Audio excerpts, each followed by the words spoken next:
Boa tarde. Essa entrevista é uma iniciativa da disciplina Estudos de Teoria e Metodologia da História 1, ministrada pelo professor doutor Iranilson Buriti. A nossa entrevistada é a professora doutora Marinalva Vilar de Lima, que possui graduação em História pela UFPB, mestrado em História do Brasil pela UFPE, doutorado em História Social pela USP, primeiro pós-doutorado em História Social pela USP, na área de História Antiga, e segundo pós-doutorado em História do Trabalho pela Pontifícia Universidade Católica de São Paulo. Ela é professora efetiva da UFCG, atua no ensino, na pesquisa, na pós-graduação e na extensão nas áreas de História Antiga e Medieval, Cultura Popular, Tradições e Religiosidades, Etnicidade e Diversidade Sociocultural, Migrações, Trabalho e Sociedade Capitalista e Teoria da História. É membro permanente do programa de pós-graduação em História e coordenadora da UFCG do DINTER, USP-UFCG. Essa entrevista a gente tem a intenção de perguntar sobre temas relacionados à teoria exemplar da história e outros aspectos, e é uma iniciativa dessa disciplina. Eu, Rebeca, também serei a entrevistadora, mas teremos o entrevistador Epitácio, Rafael e a Irla Joyce. Pode iniciar, Irla. Olá, gente. Boa tarde, boa noite, bom dia, enfim, no horário que você estiver assistindo. Boa tarde, professora. Eu gostaria de iniciar com essa pergunta. A história exemplar, ela ajudou a construir os heróis da pátria e a fortalecer essa ideia de nação, tanto as antigas quanto as mais atuais. Então, com base nisso, eu gostaria que a senhora comentasse um pouco sobre como acontece esse processo e, se puder, também dar alguns exemplos de historiadores que trabalhavam com essa corrente historiográfica e quais eram os discursos que eles utilizavam. Boa tarde, faço igual a Joyce, né? Boa tarde, boa noite, bom dia. A gente não sabe que hora a pessoa vai estar ouvindo essa nossa conversa, né? Bom, é assim, eu gosto desse tipo de conversa, porque é uma conversa que eu já comecei aqui nos bastidores, né? Dizendo que tudo vem da antiguidade, até certo ponto, né? Tem coisas muito boas que a gente herdou dos antigos e, obviamente, teve coisas que a gente precisou redefinir, até porque os contextos mudaram, né? E eu entendo que a história ela é um fluxo constante de apropriação, né? Então, a gente pega aspectos de uma prática e de experiências antigas e pode estar reinserindo na contemporaneidade a partir desse processo de apropriação, né? Usando aí um termo muito presente na história cultural, né? Sobretudo Hartog, Roger Chartier, que tem trabalhado muito com essa dimensão dos processos de apropriação.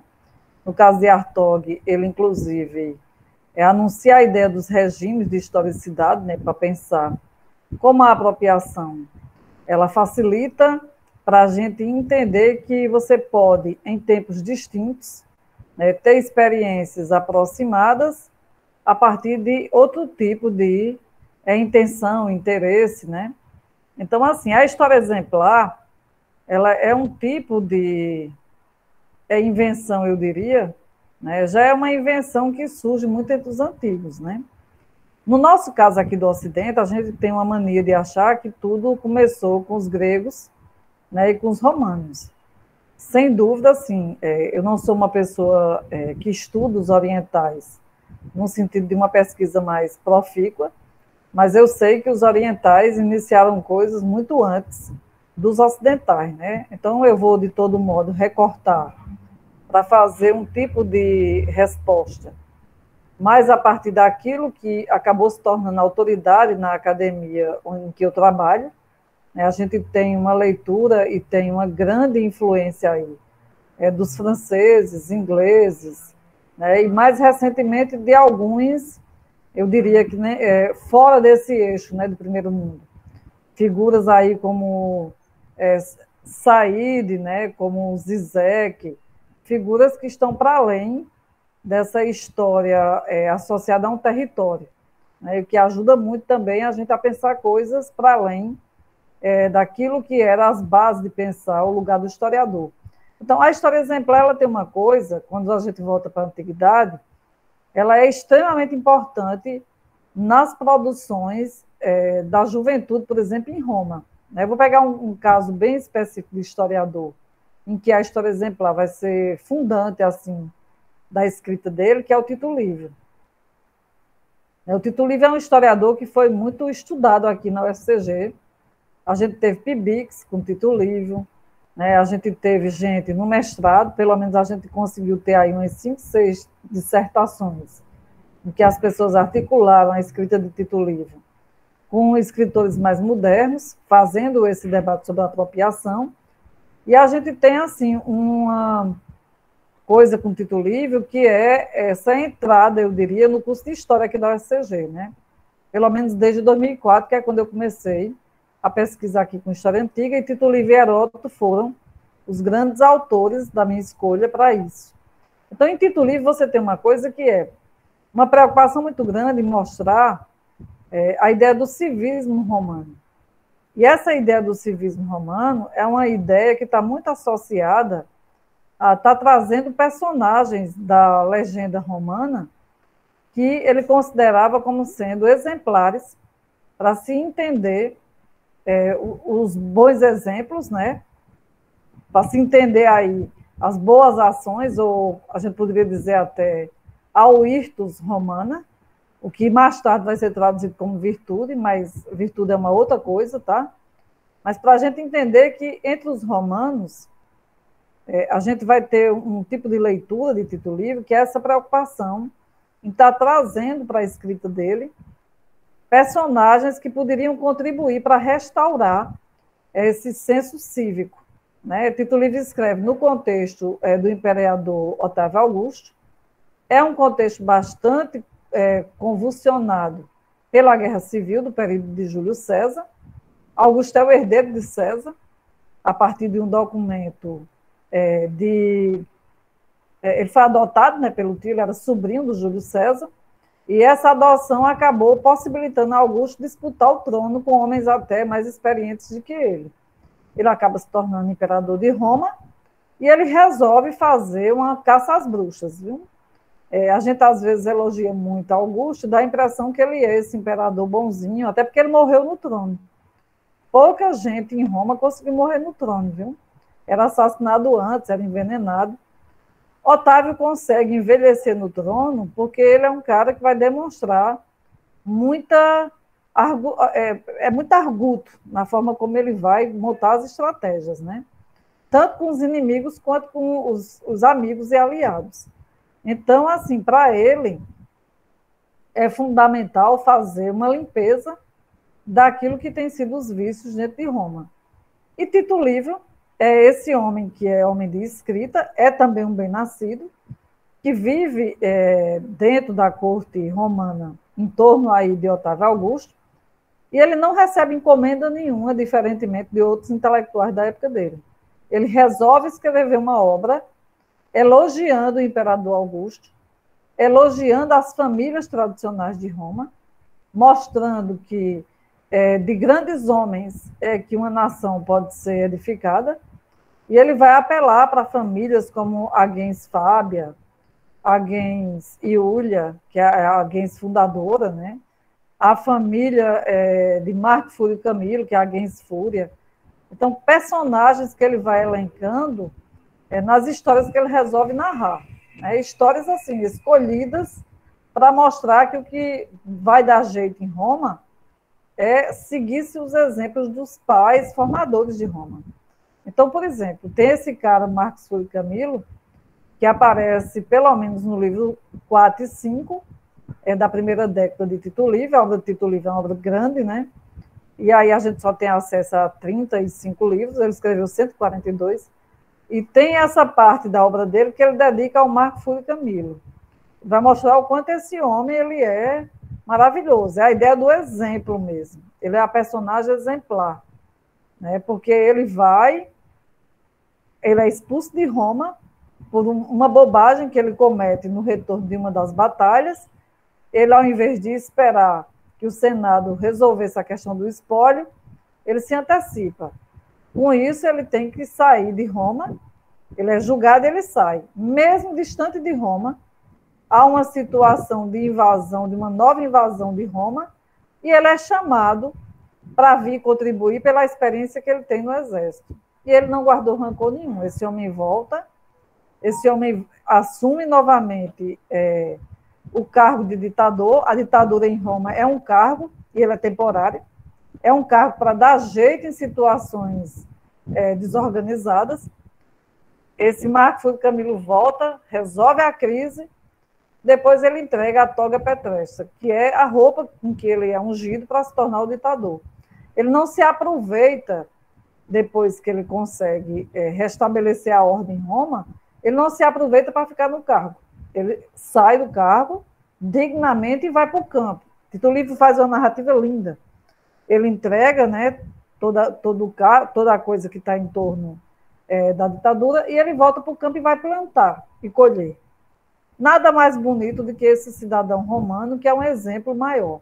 Então, ele vai anunciando várias figuras assim, certo? E ele faz também o contra-exemplo. A gente que, assim, que teve que haver um castigo exemplar para que a pessoa não servisse de exemplo negativo e a juventude ficasse desejando ser igual àquela pessoa. Então, tem um tipo de martírio que em Roma se usou ainda no período da República, que é o esquartejamento. E ele diz que tem um homem que é o contra-exemplo máximo. Esse homem, ele resolve se aliar ao inimigo contra Roma. Ele vai ser acusado e o castigo dele vai ser amarrado a 4 animais que vão ser tangidos para lados diferentes, e ele vai ser esquartejado publicamente. E ele diz, esse tipo de castigo era tão terrível que nunca mais os romanos quiseram fazer uso dele, mas foi fundamental para que a juventude entendesse o quanto é dignificante fazer bem à pátria e o quanto é prejudicial entrar em vícios. Então, assim, é interessante que assim, ele vai construindo histórias. Tá? Ele está escrevendo no período de Augusto, voltando para um passado, que ele vai pegar esse passado de onde? De outros historiadores que escreveram antes dele, tá? Das narrativas que ficaram acumuladas em Roma. Era lugar comum se ter também os anais romanos, né? Parecido com a história de muitas sociedades, né? Como a história do Egito, que você tinha gente que era paga, os escribas, para manter os anais imperiais. Em Roma também a gente tinha os analistas que ficavam escrevendo. Tito Livio teve acesso a isso, montou uma série de legendas importantes para mostrar o quanto é dignificante ser um homem cívico, tá? E com isso ele quer mostrar para a juventude de um outro contexto, que é a juventude do período de Augusto, que o que mais vale é ser o cidadão cívico, atuar na defesa da pátria, que o destino do jovem ou o destino do cidadão romano, ele tem que ficar abaixo do destino da pátria. A pátria, ela que tem que estar à frente. E uma coisa interessante, se a gente quiser fazer uma ponte com a contemporaneidade, e a gente viveu uma coisa muito interessante aí no início do governo de Bolsonaro, né, essa coisa do chamamento para a pátria. Né, a pátria como sendo o bem maior que a gente tem que defender. No nível exacerbado, exagerado, muito exagerado, ao estilo romano, tá? Porque quando Augusto está ficando aliado com esses homens que estão produzindo texto como Tito Livio, ele está também querendo incutir na cabeça das pessoas que, por bem ou por mal, essa pátria vai ser defendida. Tanto que ele vai investir numa coisa chamada Pax Romana. A Pax Romana não é a paz no sentido, na diplomacia, não. Quem for inimigo vai morrer. No nível que um dos apoiadores dele, para ele se tornar imperador, vai ser exterminado, que é o grande orador Cícero.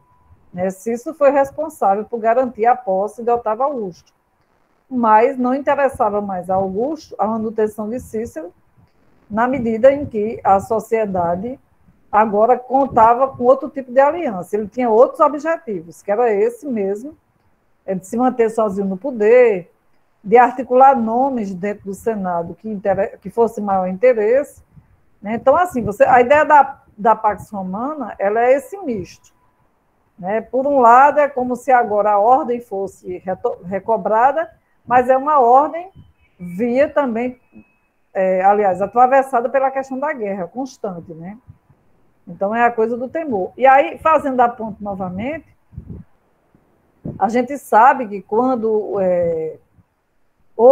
que o movimento MBL começou no Brasil, ele foi muito em cima disso, dessa coisa da necessidade do exemplo, da família, da tradição, né, e de um tipo específico de família. Lá em Roma não se estava discutindo tipos de família. Há um tipo específico, que é esse tipo criado pelos bem-nascidos. É preciso se inspirar em quem? Nas famílias tradicionais, a gens Fábia, a gens Fúria, a gens Iúlia. Do mesmo jeito que no Brasil se passa a dizer o quê? A família é essa que tem pai, mãe e filhinho.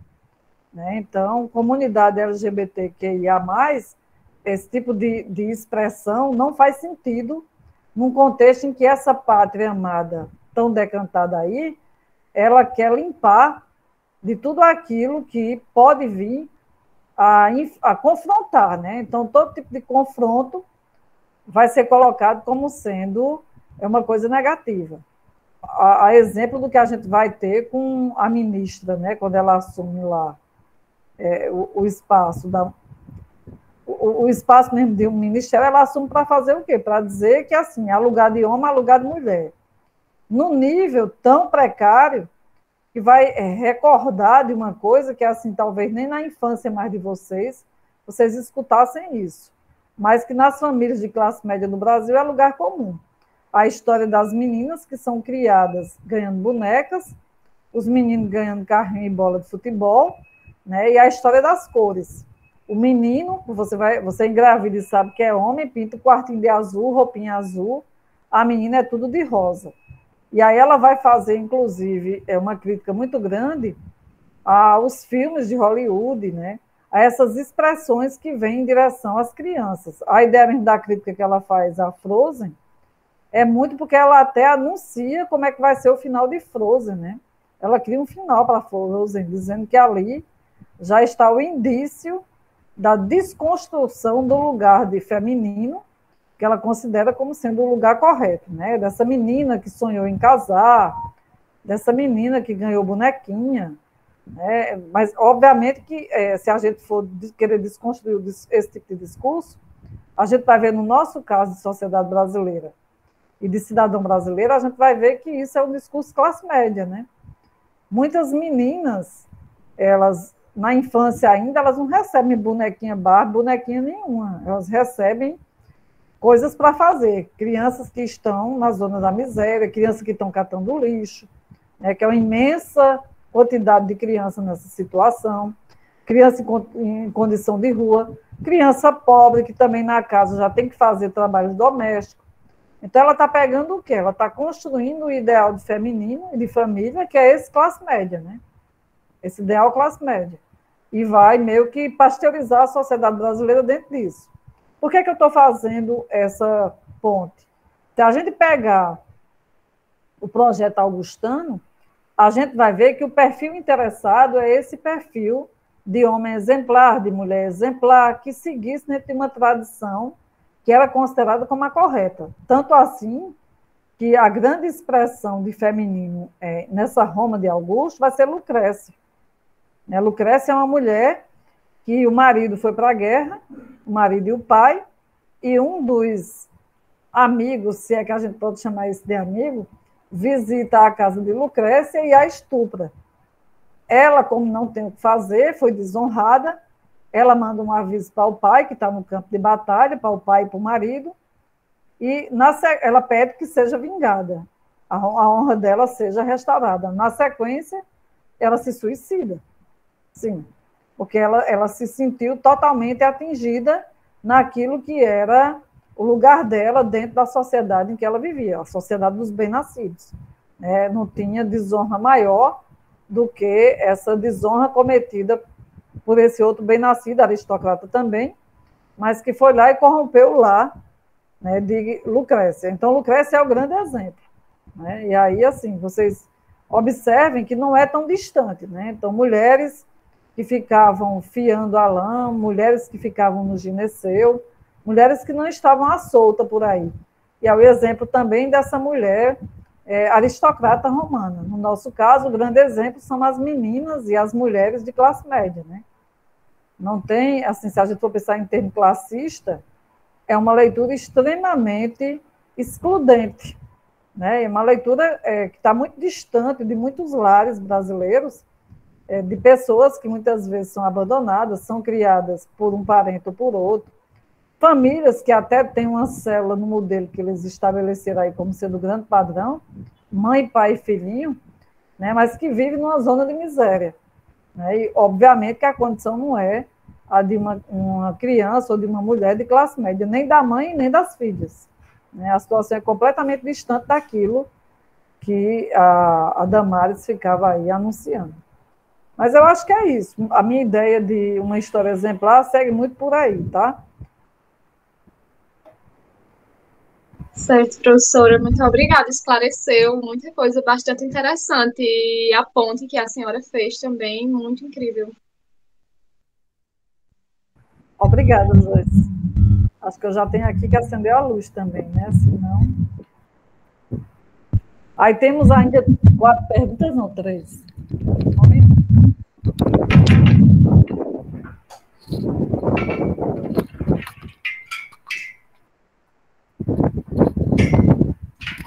E a luz se fez.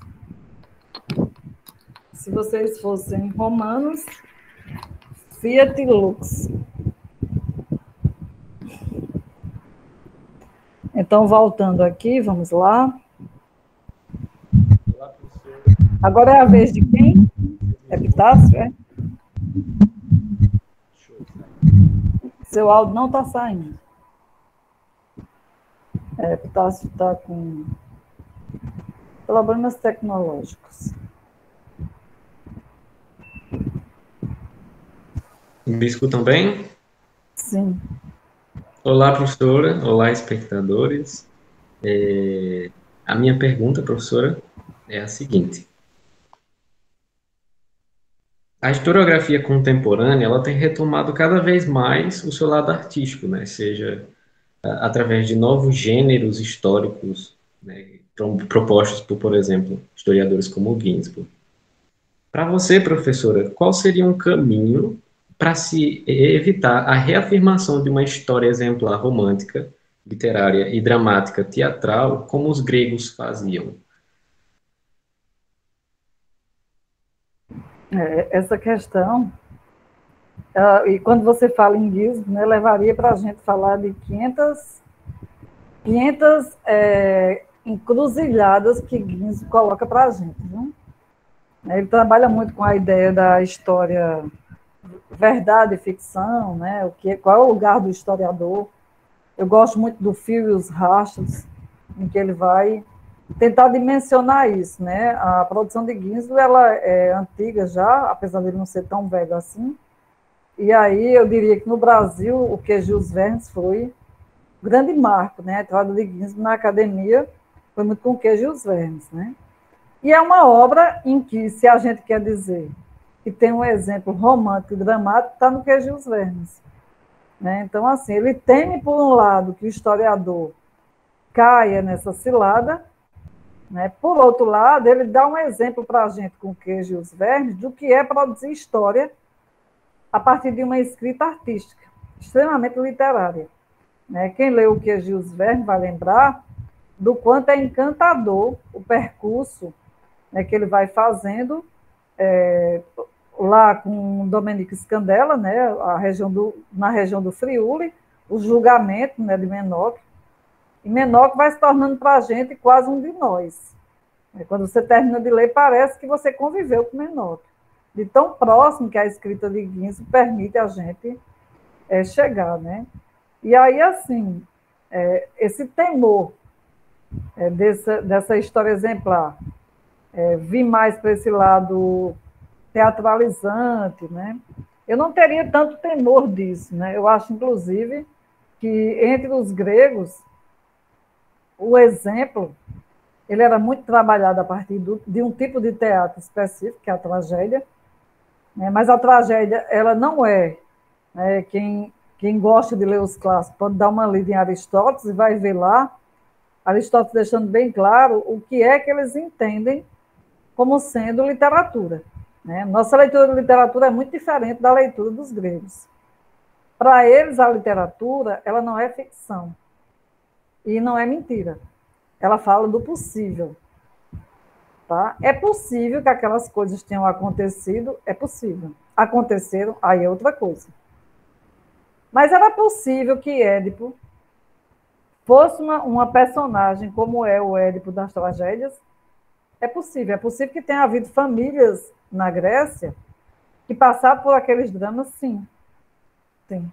Porque a literatura grega, ela tem muito disso, de trazer para a cena, para o teatro, experiências para produzir o efeito da catarse no sujeito e evitar que ele deseje fazer aquilo de fato. A outra coisa, não se dramatizava ou não se teatralizava determinados aspectos com famílias, com nomes de famílias que nunca tivesse acontecido nenhum tipo de tragédia. A tragédia, ela tinha esse efeito também da possibilidade. Foi possível que um dia um jovem, aliás, uma criança tenha sido abandonada, tenha sido criada em outro lugar, e em seu retorno matar o pai e casar com a mãe, e inclusive ter filhos com a mãe. Era possível ao homem grego que isso viesse a acontecer? Eles entendiam que sim. Mas eles não entendiam que, na medida em que a produção disso, que Eurípides, ao produzir essa peça, ele está inventando. Ele cria um tipo de obra, tá? A tragédia é esse tipo de obra que é a obra do possível, não da ficção. Então, é muito distante daquilo que a gente entende enquanto ficção. A gente hoje, quando vai pensar a ficção, parece que, inclusive, ela tem ganhado mais gosto quando é uma ficção com fundo histórico. Basta a gente ver as séries da Netflix, né? Cada vez mais ficciona-se em cima daquilo que foi possível. Por exemplo, Vikings. Foi possível, sim. Inclusive, tem uma parte que é em cima de documentação. A série não foi criada do nada. Pegou-se, sim, a história de Ragnar para poder, a partir dela, criar todo aquele enredo. E agora a continuação, a história do Valhalla. Então, assim, não é à toa que os tragediógrafos gregos eles já investiam nisso, tá? Investiam nessa coisa do possível. A própria comédia, que é muito mal vista entre os gregos, ela também não é do nada. Aristófanes, que é um comediógrafo mais antigo, é do estilo antigo, ele escreve uma comédia chamada As Nuvens, e nessa comédia, se vocês forem ler, vocês vão se sentir muito mal. Vocês vão perceber o quanto aquela comédia ela foi a desgraça de Sócrates. Platão entendeu assim. Platão odiava Aristófanes. Inclusive, Platão acreditava até o fim da vida que foi por causa de Aristófanes que Sócrates teve que tomar cicuta. Na peça, não sei se vocês leram As Nuvens, a personagem do filósofo é uma personagem do raciocínio injusto. Ensina tudo que não presta para os jovens. E aí tem um pai que leva o filho para aprender no pensatório. Ele precisa aprender, o pai está cheio de credores, porque o pai e o filho são viciados em apostar nos cavalos, nas corridas de cavalo. E dizem, a peça faz a gente pensar que os filósofos eles têm como ensinar a enganar os credores. E aí o pai leva o filho para lá. E na peça tem uma coisa muito danada, que é assim, o rapaz fica lá e quando ele sai, ele inclusive bate no pai, justificando que ele está correto, porque agora tudo ele justifica.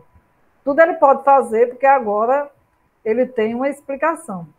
Claro que isso é um encaminhamento dado por Aristófanes de propósito, para mostrar o quanto os filósofos só ensinam o que não presta. Inclusive, o filho poder bater no pai e justificar ainda. Já que o pai queria que ele enrolasse os credores, ele aprende tão bem que ele aprende até mesmo a enganar o próprio pai. Então, assim, Aristófanes está produzindo um tipo de obra que é uma comédia, não aos modos modernos. A nossa comédia é muito distante desse modelo.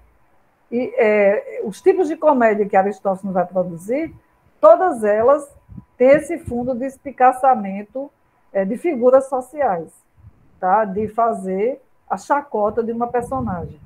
Né? A gente tem um pouco isso. Né? A gente tem alguns comediantes que fazem isso.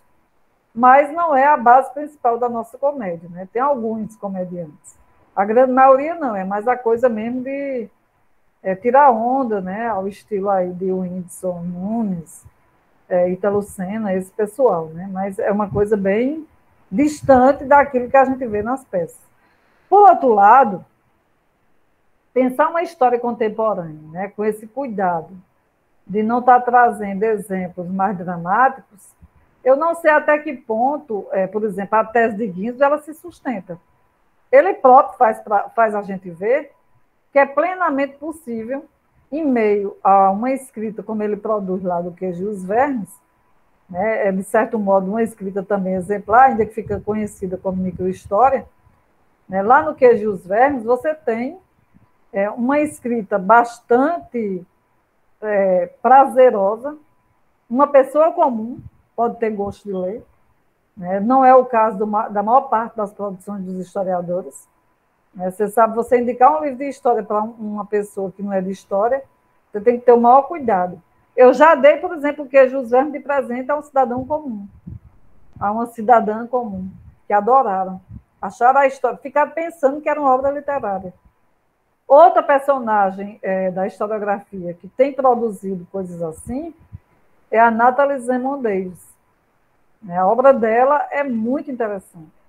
Quando você lê lá O Retorno de Martha Anger, você vai ver o quanto você fica em dúvida.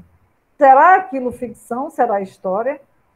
Historiadores mais conservadores vão chamar de ficção, vão dizer que ela não é historiadora.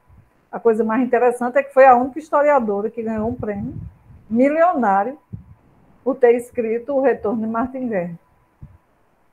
Portanto, assim, é preciso ter tranquilidade que a gente vai ter gente criticando uma história artística, mas a gente vai ter gente investindo nela e, inclusive, mostrando que é bom sentir prazer lendo texto de historiador. Não é necessário escrever história aos moldes de uma história mais cansativa, pesada, que na metade, assim, você já perdeu o fio da meada e volta para o começo. Por mais que se fale mal de Heródoto, eu gosto muito do estilo de Heródoto, né? E a pessoa, quando está assim, acho que na metade de um dos livros, já fica dizendo, eita, já me esqueci de tudo, e aí volta, aquele bando de gente que ele vai falando. Mas se tem uma coisa que Heródoto faz bem, é essa escrita agradável, bastante agradável. Essa briga não é nossa, inclusive. Tá? De uma história artística ou uma história verdadeira. Essa briga foi iniciada, no nosso caso, por Heródoto e Tucídides. Tucídides critica Heródoto. Ele vai dizer que Heródoto não era historiador, era um mitólogo. E ele diz que ele, sim, vai fazer uma história científica. Tanto que o século XIX escolhe Tucídides como o pai da história. Nós, hoje, temos escolhido Heródoto. Hartog, quando escreveu O Espelho de Heródoto, meio que trouxe Heródoto para a cena contemporânea outra vez. Né? Ele até começa ironizando. É isso. Eu acho que é por aí, viu, Epitácio? Tu está com o microfone fechado. Tá. Muito obrigado. Muito esclarecedor, viu, a sua resposta. Obrigada. O Retorno de Heródoto.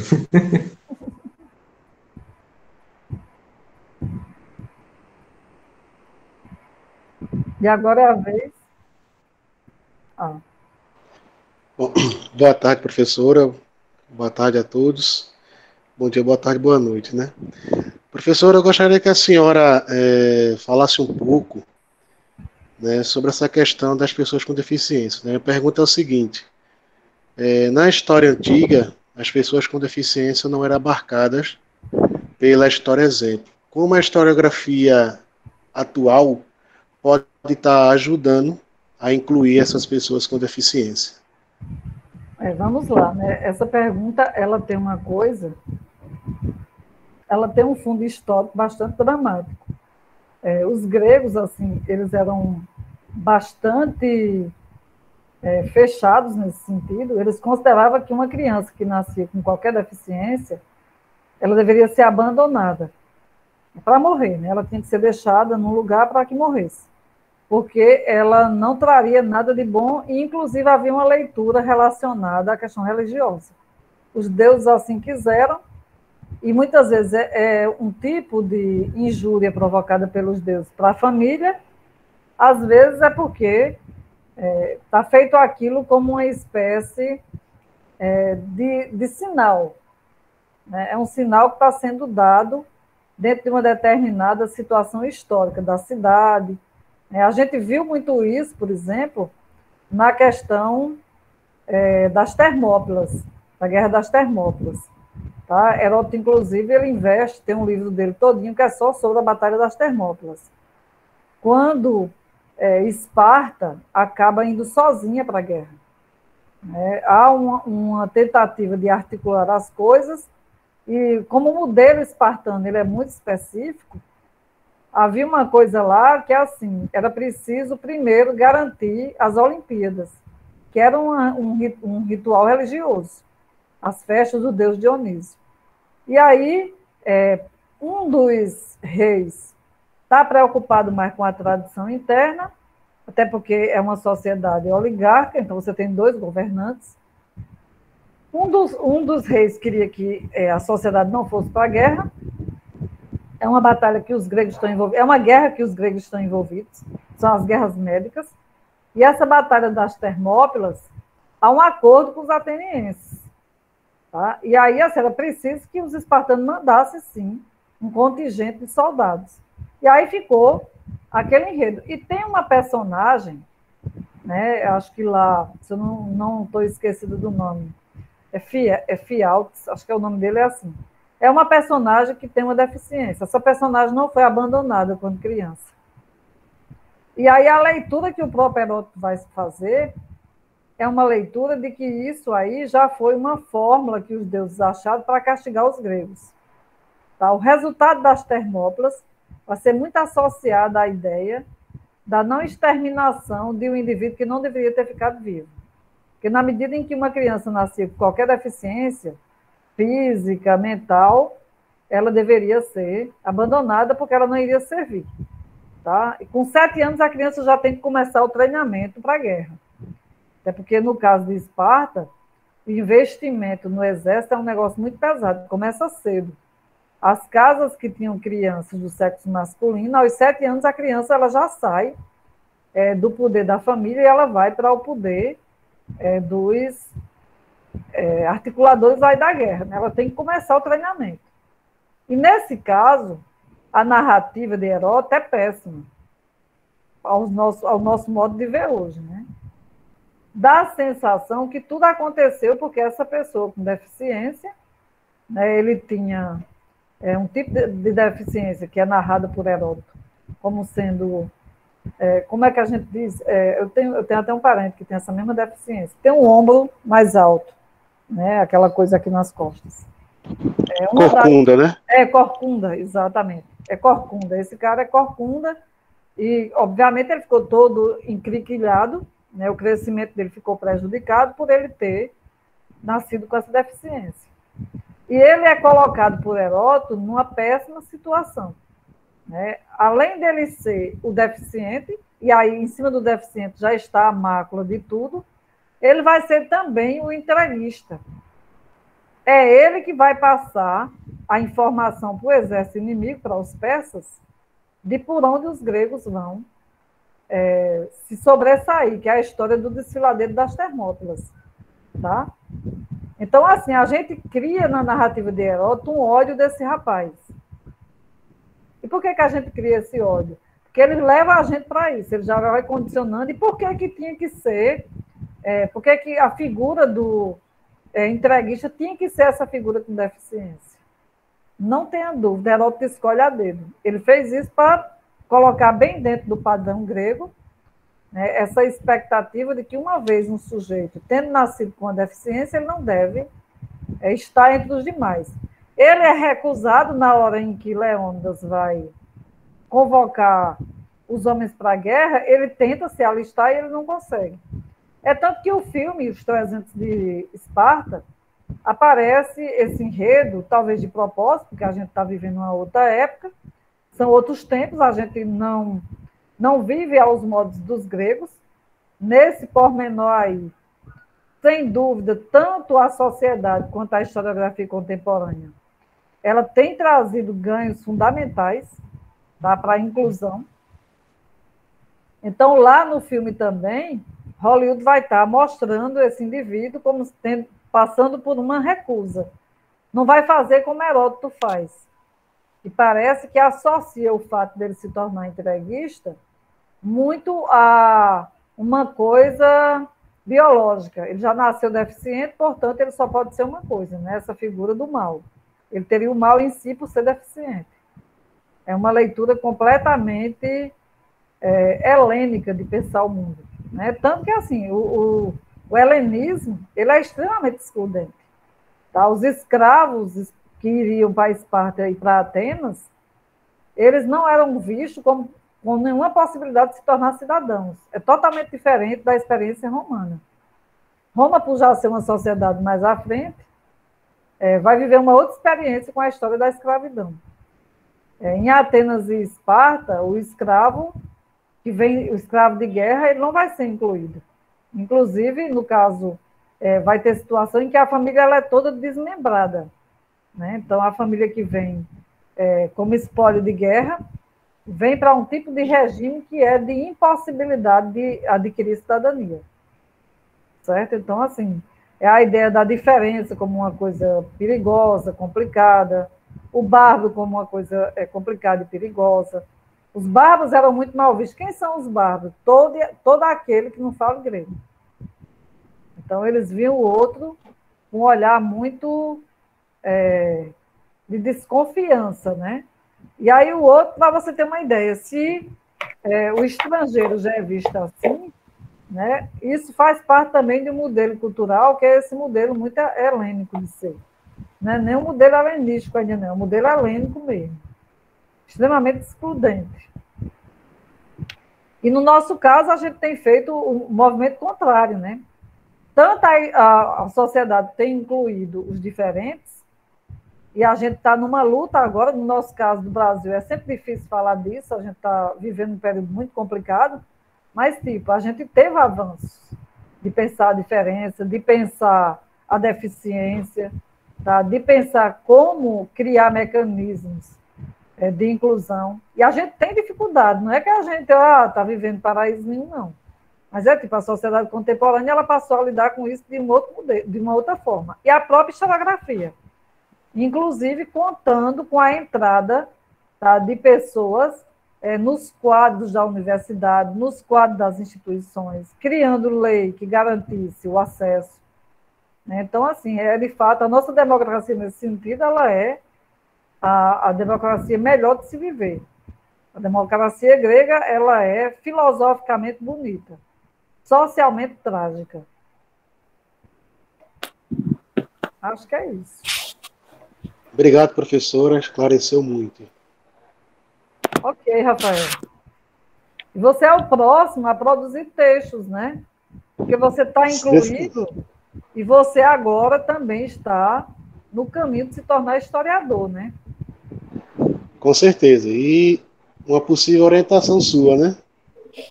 Pode ser, sem dúvida. Obrigado, professora. Ótimo. Então, né? Bom dia para quem é de bom dia, boa tarde para quem é de boa tarde e boa noite para quem é de boa noite. A minha pergunta é no sentido mais do ensino, né?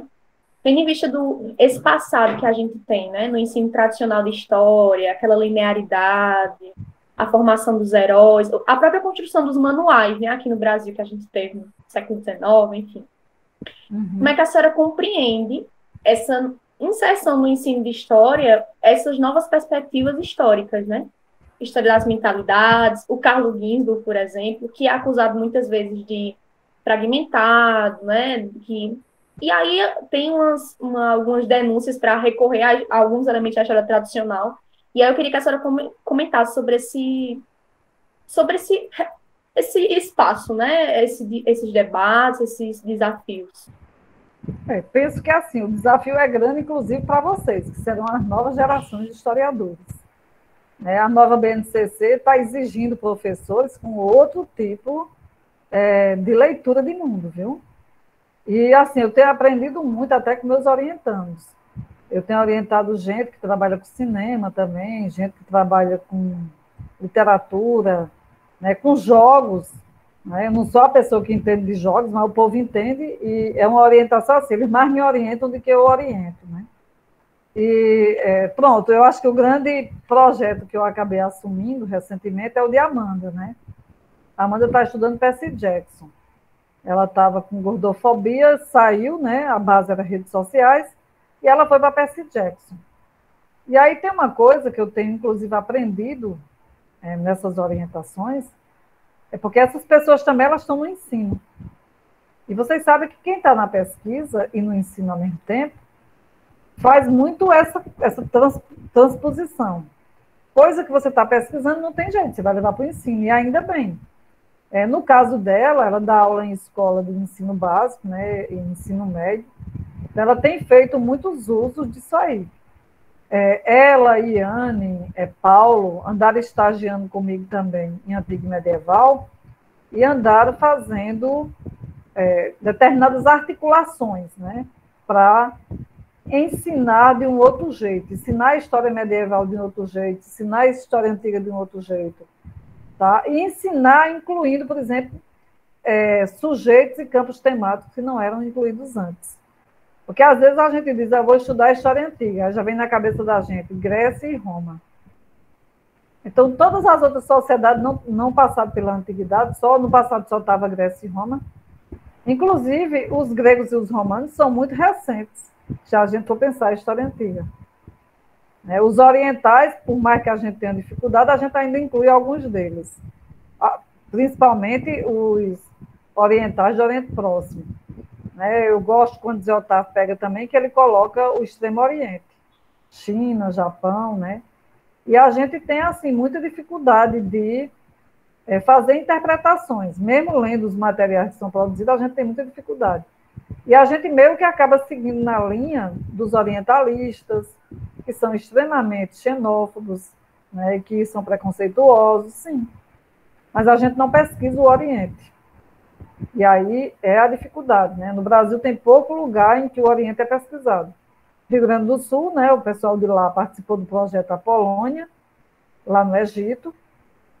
O pessoal do MAI, lá da USP, que é o Museu de Arqueologia da USP, então lá eles têm pesquisa sobre Egito, Mesopotâmia, Etrúria, né? Mas é assim, é aquela coisa pontual. Mas a gente sabe que hoje a pesquisa, ela avançou muito em termos da gente ter pesquisadores em todos os campos. Eu tenho acompanhado, por exemplo, esse grupo NEVE, que é coordenado pelo Johnny Langer. Ele traz uma coisa muito interessante, que é esse debate dos celtas, dos vikings, da Escandinávia, tá, do norte de uma Europa, né? Não tem Europa ainda no medievo, mas do norte da Idade Média, né? Na Idade Média. Então, povos que a gente não tinha muito acesso, o grupo dele passou, ele tem muitos orientandos, e o povo vai se conectando a partir inicialmente de uma revista que ele coordenava. Agora eu vi que ele criou um Instagram, tem Facebook, né? Então, assim, isso tem crescido no Brasil. Pessoas que estão se interessando também por entrar nessa pesquisa internacional sobre esses outros universos e personagens. Eu acho que o ensino, nesse sentido, ele pode estar trazendo um diferencial na contemporaneidade que a gente não teve até um certo tempo. Ou porque a gente se viciou demais a pegar as tradições das autoridades do ensino, que eram essas civilizações que a gente se acostumou, e inclusive essa coisa bem cronológica, antiguidade, medievo, modernidade, né? E fica um negócio meio assim, parece que na antiguidade, pronto, tem um tipo de antiguidade que soltava os orientais, depois tem um outro que soltava os ocidentais. E só Grécia e Roma. Parece que morreu todo mundo enquanto os gregos e romanos estão vivos. Na modernidade, a gente acaba fazendo a mesma coisa. A grande modernidade é a francesa e a inglesa. É a Revolução Inglesa e a Revolução Francesa. Parece que não tem mais nada no resto do mundo. O que tá acontecendo, por exemplo, na América? Já que a América, eu boto os descoberta bem assim, a América é muito anterior, mas tipo, ela entra na narrativa universal muito a partir da tese do descobrimento, né? E aí, para você inventar uma nova forma de trabalhar ensino, é preciso se mexer. E eu diria que, assim, para vocês, esse campo ele está muito mais agradável. É possível inserir muitos novos materiais, para além da coisa do arquivo puro e simples, para além dos livros didáticos tradicionais, tá? Utilizar redes sociais. Ontem eu falava em medieval que o que antigamente a gente achava que era apenas aquele momento de relaxamento ou uma certa onda e que isso passaria rápido, né? O que antes era apenas um meio de comunicação, que eram as redes sociais, basicamente se transformou no que é a vida real. Hoje, para você dizer para uma pessoa que a vida real é ir ali, dar uma volta na rua, ir na Praça da Bandeira, né, a pessoa fica até rindo.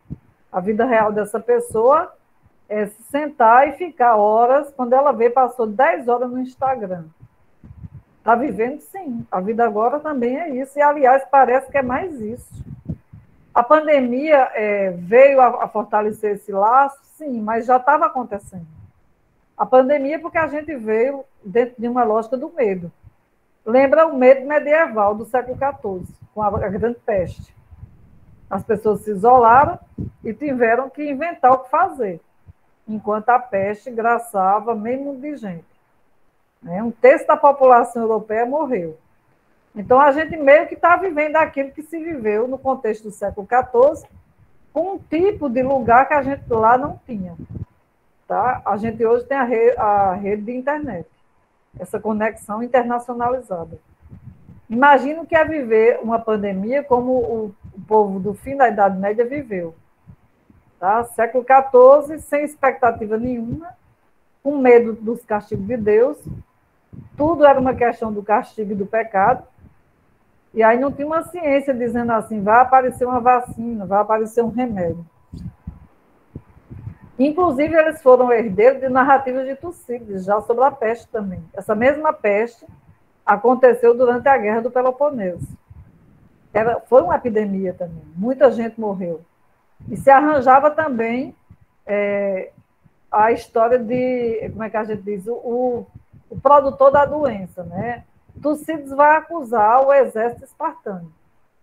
Vai dizer que foi Esparta que foi e contaminou as águas de Atenas para que todo mundo fosse acometido da peste. Isso já é histórico, essa história de dizer, foram os chineses que trouxeram Covid para o Brasil. A China fez isso para a gente ter que comprar a Coronavac. O resto do mundo, né? Ficaram bilionários agora vendendo Coronavac.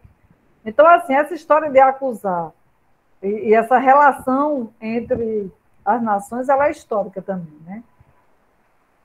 Durante o final da Idade Média, do século XIV, a história era que vinha também do Oriente. De onde veio a peste? Veio do Oriente.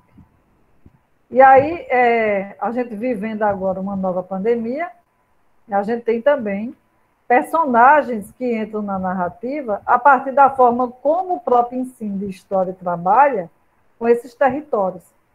Pouco a gente sabe dos chineses. Tá? A gente tem uma coisa que, no caso do Brasil, ficou muito marcado, é a entrada da China no universo de disputa da cena da indústria e do comércio. E a gente tem, de certo modo, uma certa ojeriza do produto chinês. Mas não foi a gente que criou isso, não, foi a mídia. Foram os cartéis da produção interna também, da indústria. É uma forma de tentar desmontar, tirar a credibilidade do produto fabricado pelos chineses, e com isso a gente cria também uma ojeriza aos chineses, tá? Como a gente agora está tendo com os russos. A história da guerra, a gente começa a ter novamente aí uma cena parecida com a cena com a Alemanha. Ser alemão é sinônimo de ser nazista. Ser russo agora vai ser sinônimo de ser nazista também. E a China é esse lugar que quer vender as coisas. Foi lugar comum ouvir isso. Eu não sei vocês, mas eu ouvi muito e vi nas redes sociais as pessoas dizendo que o Covid foi a China quem criou. Né? E aí, assim, se vocês pegam a história, como eu voltei lá em Tucídides, vocês vão vendo como isso é histórico. As pessoas ficam criando, que elas não aceitam muito essa ideia da doença como sendo um processo biológico. Crescimento humano, contingente humano exponencial, que aí é engraçado que ninguém dava credo a um autor que escreveu bilhões e bilhões, Carl Sagan, não sei se vocês já leram Carl Sagan. Carl Sagan, ele dizia que ia chegar um momento que não ia ter jeito, porque o excesso de gente no planeta vai provocar o desmantelamento das condições básicas de sobrevivência. Pode fazer o que você quiser, não tem mais jeito. É gente demais. Né? E aí é claro que a gente não quer ouvir isso. Né? Se vai acabar que não seja eu. Pode ser fulano, ciclano, beltrano, só não pode ser eu, tem que ficar vivo. Então, ensinar história na contemporaneidade é lidar com uma coisa que é a expectativa de crianças, adolescentes e jovens dentro de um contexto que é esse contexto exponencial do contingente humano, de disputas no universo social, de possibilidades libertárias também, tá? De desejo de identidade. As redes sociais ajudaram muito as pessoas a se dizerem, né? A criarem personagens. Eu andei assistindo umas coisas muito assustadoras até, né? Inventando Ana, o golpista do Tinder. E aí a gente vai vendo como o capitalismo e essa sociedade que a gente está vivendo, ela produz um efeito que é assim, a pessoa, de repente, ela bota na cabeça que ela pode viver uma coisa que ela não tem objetivamente base material para viver. Aquilo ali, são duas ficções, a gente tem isso todo dia. Se você entrar no Instagram de qualquer pessoa, você conhecer a pessoa, você sabe até que ponto aquela pessoa ela está sendo eticamente responsável. Tá? Porque, tipo, você bota uma foto dentro de um carro. Muitas vezes o carro não é seu. Você bota uma foto no shopping, o shopping não é seu. Você está ali pagando. Se você não pagar, você não pode ficar ali, não. Inclusive, você pode botar a foto perto de um restaurante que você nunca vai poder entrar para almoçar. Né? Se for pensar o Shopping Manaíra de João Pessoa mesmo, tem o Tio Armênio. Eu acho que o quilo está 100 e tanto, um negócio assim. Né? Uma pessoa vai entrar lá, claro, você entra, você bota 2 folhinhas de alface e uma migalhinha ali de tomate, para não passar vergonha. Mas é esse tipo de situação, porque assim, essa pessoa, ela é mentirosa, ela é sacana? Não. Ela é um indivíduo que está vivendo aquilo que é possível hoje. É possível essa pessoa se dizer frequentadora do Tio Armênio? É mentira dela? Não. Ela não tem um centavo, sim. Isso não importa. E aí é onde está o grande drama que a gente tem que estar acompanhando, né? Então, assim, tem hora que você olha, eu vejo muitas pessoas dizerem assim, mas olha, anda a pé, rapaz, fica pousando na frente de um carrão desse. Ora, você chega num shopping, você pode parar perto de um carro e fazer uma selfie. Né? Com certeza. E é isso, né? A sociedade permitiu isso. Então, hoje, assim, não dá para você dizer Rafael, Epitácio, Rebeca, Joyce, paralisado. Não, você pode criar várias possibilidades de identidade. O problema é que a maior ciência hoje é a psicanálise, a psiquiatria e a psicologia, né? Está todo mundo pirando com esse efeito de um capitalismo que chama para um consumo exacerbado.